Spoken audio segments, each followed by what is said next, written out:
Thanks everyone for coming to my talk. This is thousands of virtual kubelets, a one-to-one mapping a supercomputer to Kubernetes with Supernetes. Let's get started. So, hi everyone, I'm Dennis. I'm a security and cloud computing master's student at Aalto University in Finland, as well as NTNU in Norway. My cloud-native career started at Weaveworks, where I co-authored WeaveIgnite. Currently, I'm working on my master's thesis at the Astroinformatics Research Group at Aalto University, with a focus on supercomputer and cloud integration. So let's start with a quick poll to see which backgrounds you're coming from. First, raise your hand if you're familiar with high-performance computing or supercomputing on any level. Okay, it's a bit hard to see, but I see a lot of hands. Nice. And then raise your hand if you're familiar with cloud computing or Kubernetes, again, on any level. Yeah, okay, a lot more, as to be expected for KubeCon. Nice. So let's hop straight into some comparisons then to get everyone on the same page. On the highest level, the difference between cloud computing and high-performance computing is this. The cloud assumes infinite resources and finite demand, while high-performance computing assumes finite resources and infinite demand, so sort of the opposite. In practice, this means that cloud workloads are typically bound to a small set of nodes, while there is node capacity for running a lot of workloads in parallel. On the high-performance computing side, on the other hand, single workloads may span across the entire system, limited only by the number of nodes in total. Initially, this paints a picture that there are fundamentally different assumptions at play when building for the cloud versus high-performance computing platforms. However, with the advent of artificial intelligence workloads, in today's market, the tables have turned for the cloud. Nowadays, cloud and HPC requirements look increasingly similar. The demand for resources by workloads is increasing, while platform limits are starting to show. Last September, the European Commission published a report by the former European Central Bank President Mario Draghi. Mario was tasked to prepare a report of his personal vision on the future of European competitiveness. In the report, Mario encouraged opening up HPC capacity to startups, small to medium-sized enterprises, and the broader AI community as a whole. He also highlighted the importance of expanding EuroHPC to additional cloud and storage capabilities using unified public and private infrastructure for upcoming AI and cloud service deployments. To understand what all of this is about, we first need to understand the similarities and differences between the cloud and HPC worlds on an architectural level. Modern HPC and cloud hardware is actually surprisingly similar. So let's focus on what differs between them, and specifically it's the software stack. Most cloud platforms nowadays run Kubernetes, as you probably know, while a lot of high-performance computing systems run something called Slurm. As a side note, for this presentation, I'm considering high-performance computing, its abbreviation HPC, and supercomputers all to be essentially synonyms. So, reduced to their simplest forms, we can observe that Kubernetes and Slurm are fundamentally very similar distributed systems. Let's start from the clients. These are the users of the system who interact with an API interface. Next, and there's some differences with the API interface, but in the Kubernetes side, it's the API server, and on the Slurm side, it's essentially a bunch of commands that you invoke through a bash script. Next, in both systems, we have a set of controllers that mutate the state.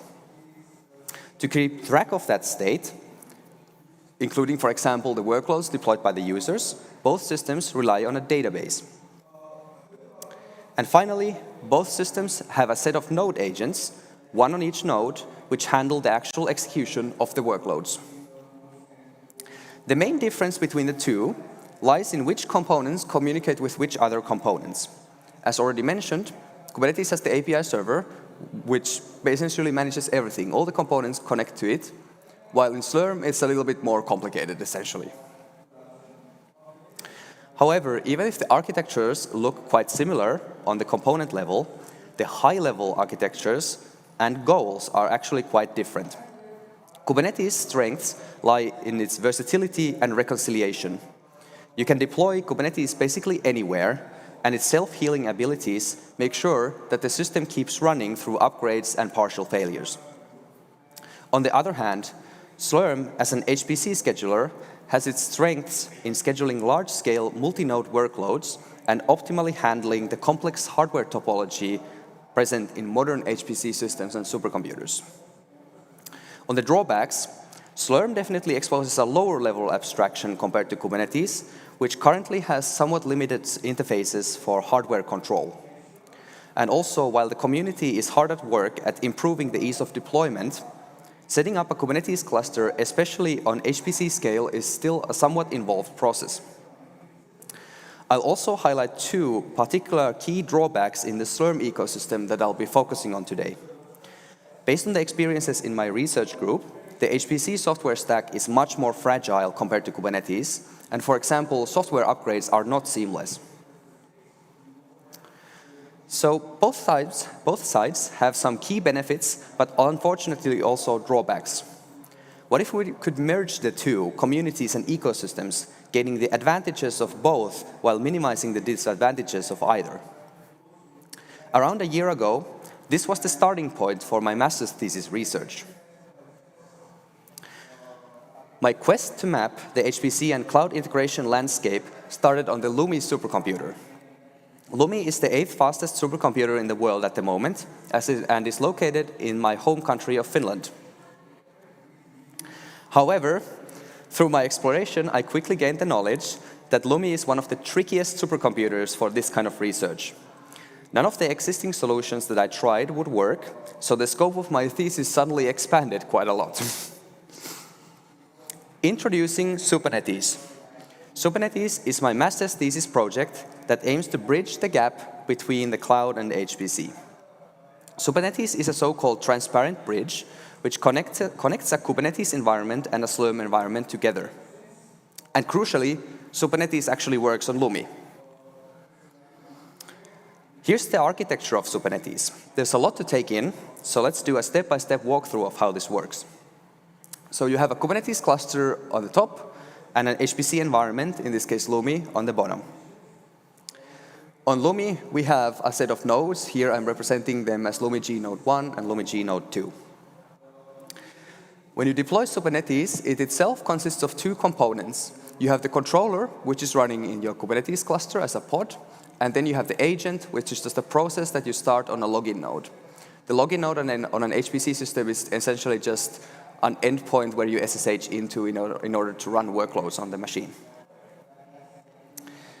First, the agent establishes an MTLS-secured gRPC reverse tunnel to the controller. Then, the controller requests the agent to discover the nodes on the HPC side. For each node, one-to-one, the controller then deploys a virtual kubelet instance. This is essentially a virtual representation of a Kubernetes node without the backend part. Then, let's say you deploy a pod. You can deploy the pod either directly or through a job or basically any other means. This is a standard v1/pod from Kubernetes. The controller then picks up your pod, passes it to the agent, which then uses the Slurm commands to dispatch it as a job. In this case, that job is split into two tasks running on two nodes in parallel. These new jobs then get observed, and pods will be created, and their status, logs, etc., all the metadata, bidirectionally synchronized on the virtual kubelet nodes. We need these so-called shadow pods since we can't split pods across nodes in Kubernetes, like we can jobs in the HPC system through the use of tasks. Finally, Supernetes associates the created pods for the job with the original pod you deployed, allowing you to see the status and logs like the pod would run natively on Kubernetes, so it's fully transparent. And naturally, any other jobs running in the HPC environment will be observed and reconciled as well. So we have the observing and then the reconciliation, leading to the virtual kubelet nodes in Kubernetes getting a complete view of the state of the respective nodes in the HPC cluster.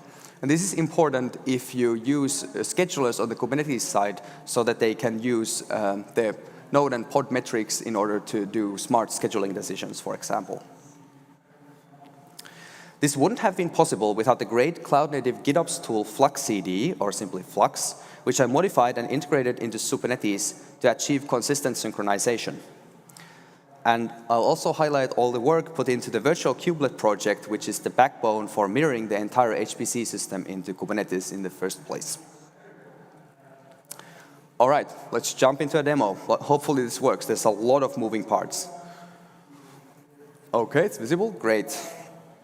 So, on the top left, we have a Kubernetes cluster. This is just a single node cluster with a lot of virtual kubelet nodes managed by Supernetes. So here we see that there's 1,003 nodes. This is 1,002 virtual nodes exposed by Supernetes and one physical node. If we scroll all the way to the bottom, here you see that this node here at the bottom is the only physical one actually running the cluster. So let's hop into, or actually I'll highlight this as well since I just got this working before the demo. The node CPU and memory metrics are also exposed, so we can take a look that these nodes are around 30% utilized, which is not that great, and we have a memory utilization of 45% as well. But don't read too closely into these numbers. Slurm is a bit wonky in how it reports this metric. All right, let's jump into this particular node so we can try spawning a deployment. At the bottom here, I'm running SQ in a loop. So this is essentially a view into all the jobs that are running on LUMI with my user account. The pod we're going to be deploying looks like this. So it's essentially just a standard V1 pod. I'm deploying something, intentionally something very light here so that we can get it scheduled quickly since this is live. So we're just going to be pulling the Alpine container from Docker Hub and then running a loop which just counts to 300 in 1 second intervals. And we should be able to also observe that in real time. In order to deploy onto a Supernetes node, you need to add a toleration so that the pod can actually be deployed on one of these nodes. And here I'm also using node name just to target this particular node so we can take a look. Supernetes also supports passing arbitrary options to Slurm through this label system. And here I'm passing in the time flag in order to add enough time for the job so that it can complete successfully. So let's apply it. Here we go. And we see that it has appeared and it's in the pending status at the moment. And at the bottom, we already see that the controller passed it to the agent, and the agent immediately dispatched it, and it also immediately started running because this is such a lightweight job, and there thankfully wasn't anyone else hogging all of the nodes at the moment. But however, we still see the pending status up here. This is due to Supernetes being essentially out of necessity poll-based, so there's a 10-second polling interval because you can't watch resources in Slurm. So in just a moment, we should see the reconciliation of the pods also happening, and there we go. And we also see the shadow pod that was created for this job. So it's this one in a special namespace, so just for the tracking purposes. And Supernetes associates these two together so that you can just take a look at the logs of your pod and see it running in real time.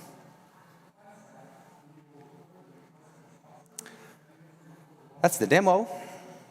However, we're not done yet. As I've hinted, Supernetes is not alone in the HPC-to-cloud bridge landscape. Let's take a broader look at what's available. Here, I've listed the 6 projects that aim to bridge the gap between the cloud and HPC ecosystems today. The first 3, Interlink, HBK, and Supernetes, are recently developed and maintained. The next 3 are not deployable currently, but I've listed them here for completeness. NOC is the predecessor of HBK and is deprecated. Then we have K-Foundry, which was presented at a previous KubeCon, but to my knowledge is still not public. And finally, we have the Slinky Slurm bridge, which is sort of the official solution from SCED-MD, the developers of Slurm, but this is yet to be developed. and specifically take the last two with a grain of salt, since I've needed to make some educated guesses based on any public information I could find about them. So first, all of these solutions are able to take workloads defined in Kubernetes in some way or other and deploy them onto an HPC system. However, of these, only Supernetes is able to do the reverse, namely also synchronize jobs from the HPC system back to Kubernetes. Supernetes is also the only solution to provide a complete node view to the Kubernetes, in order to, for example, use cloud-native schedulers here. And it can expose the entire node structure of the HPC environment to Kubernetes as well.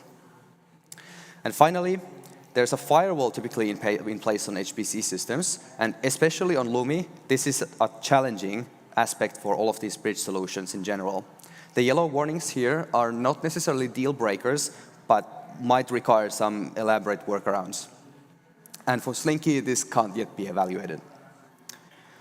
However, as great as Supernetes is, it also can't solve the two key HPC environment issues I highlighted previously, namely the secure multi-tenancy and high availability on the HPC side. In fact, none of the HPC bridge solutions can fix this. Let me explain these two issues in a bit more detail. So first, the multi-tenancy. You can think of this like running a hotel. The tenants here are the customers that book rooms to do work in and store their stuff in. In this context, the tenants can be, for example, developers or teams from various AI companies working on different projects, doing work in training LLMs, and storing stuff in the form of training data and resulting models. At the moment, our hotel of LUMI needs to accommodate around 3,400 people. Let's see if that's feasible. In order to support multi-tenancy properly, the tenants must be isolated from each other. In our hotel, we do have walls between the rooms. Directly accessing the data from other tenants is prevented through Unix permissions. However, our hotel also has no locks on the doors to the rooms. Another tenant can just walk into the hallway of networking and directly access any other tenant's room, where the other tenant might, for example, be running a Jupyter Lab environment. Through that environment, they can then access the stuff the first tenant stored in their room, namely their confidential data and models. In technical terms, we don't have kernel nor user namespaces. And technically, since we don't have process namespaces either, the walls of our hotel between the rooms are also transparent, and you can basically see what all the other tenants are currently doing. On the Kubernetes side, there are existing and performance solutions for addressing these concerns.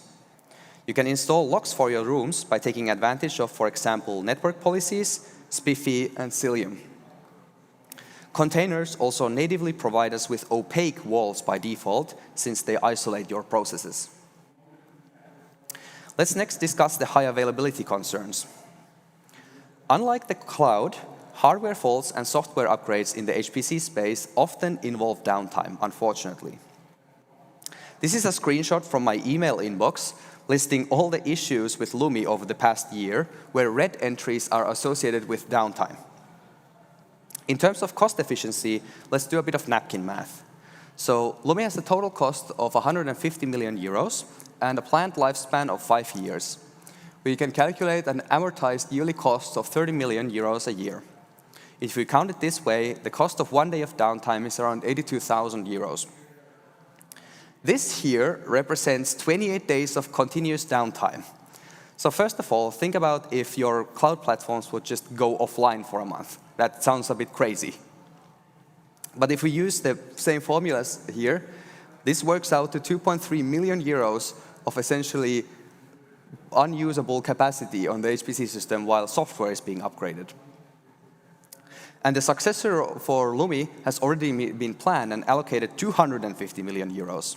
And while we don't know the lifespan, it's probably under 10 years, so the cost of downtime will probably either stay the same or increase in the future. So now that we understand these issues at hand, and that the bridge solutions also aren't the ultimate solution, is there a way to unite the communities and ecosystems in an even better way? Let's board the seamless integration train to take a glimpse into the future. We'll start off at today's station. Today's station is our base case, namely how LUMI, for example, is set up today. Just a single HPC environment jointly accessed by all tenants. So let's throttle up and off we go. Mind the gap between the train and the platform. From our base case, first we move the users up, and then we insert a new Kubernetes-enabled world in a new cloud environment. Now, pay close attention. In order to retain the best parts of Slurm while avoiding its drawbacks, and also leverage Kubernetes strengths at the same time, the tenants now operate in isolated Slurm clusters running inside of Kubernetes as pods. This is nowadays implemented already by at least 3 projects.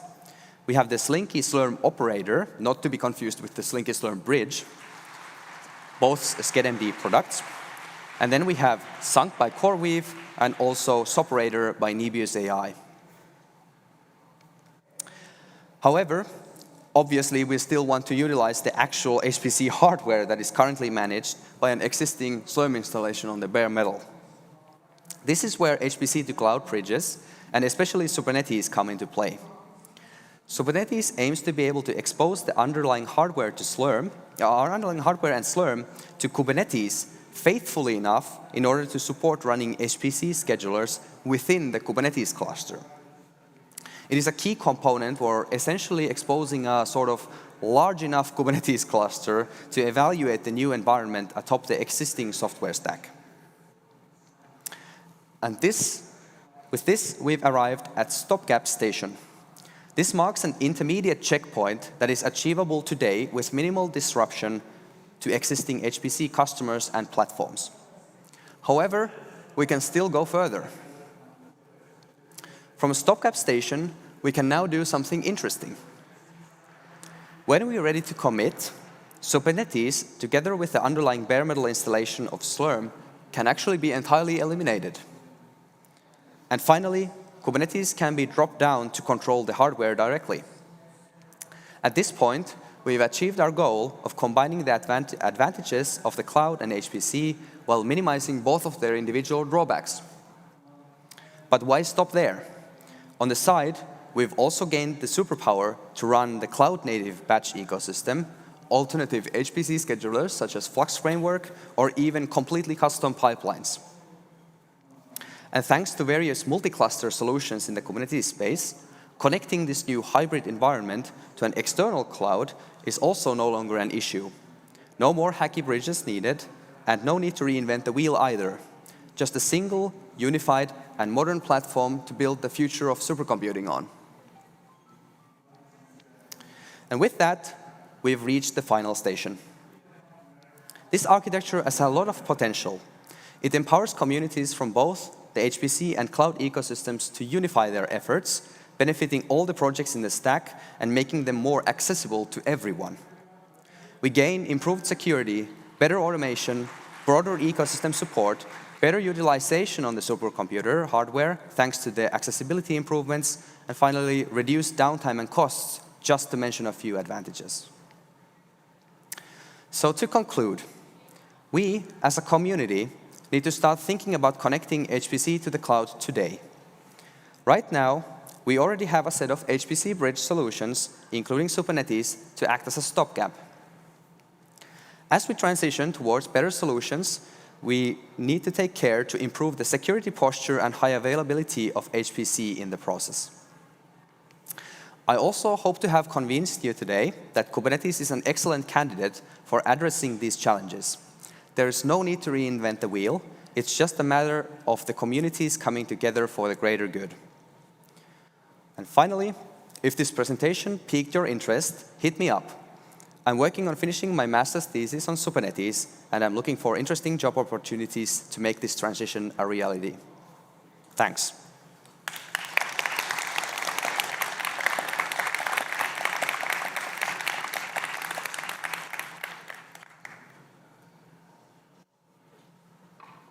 Any questions?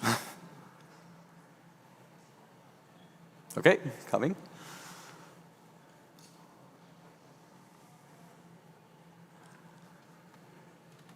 Thank you, Dennis, for this very interesting talk.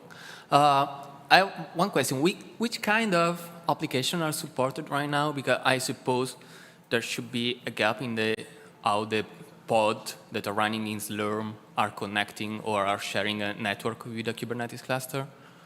Is that the case? Yeah, at the moment, it is very difficult to bridge the networking. So the obvious solution would be to isolate the jobs running in Slurm into a separate network namespace and then bridge that network namespace through a proxy or something to the Kubernetes side. However, since we don't even have network namespaces, probably the best we can do is to just implement a plain proxy that the application needs to be aware of and connect to if they want to communicate, but that is not yet implemented in Supernetes. All right, thanks. So yeah, I appreciate also the table, and it's also brave to do that because you can miss things. But overlay network is definitely one role that should be there. And for instance, interlink can have, and another solution cannot. And yeah. Okay, I will update it. Thanks for the feedback. Thank you.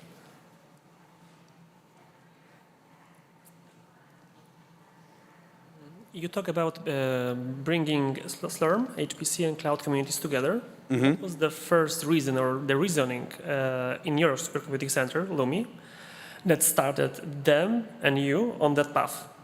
Because it requires a lot of open-mindedness on the side of HPC.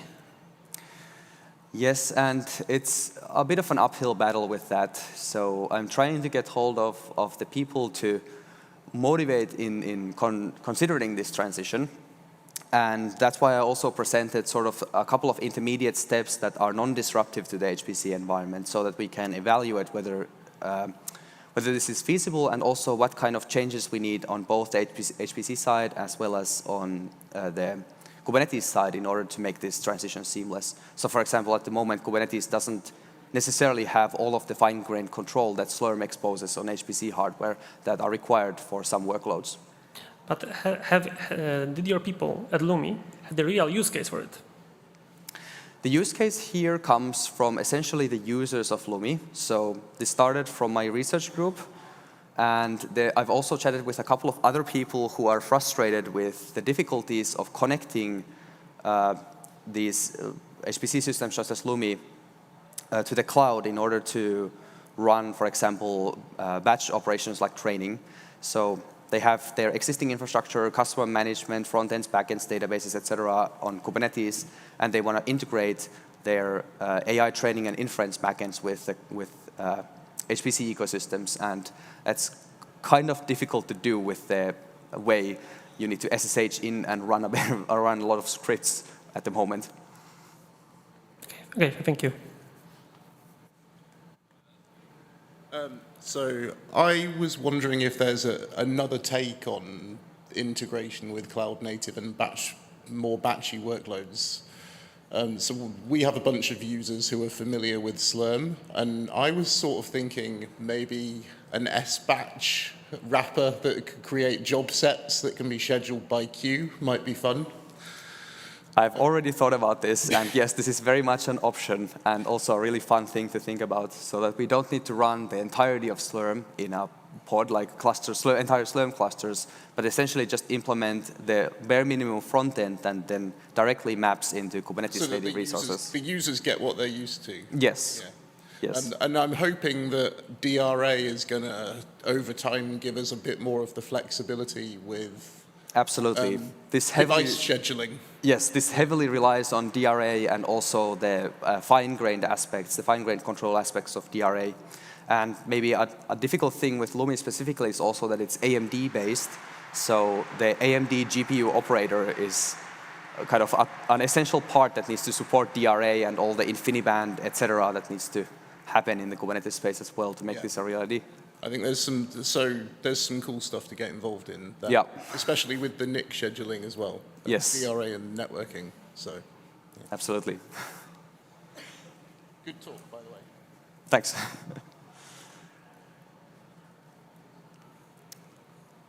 All right. Well, if no more questions, then thank you once more.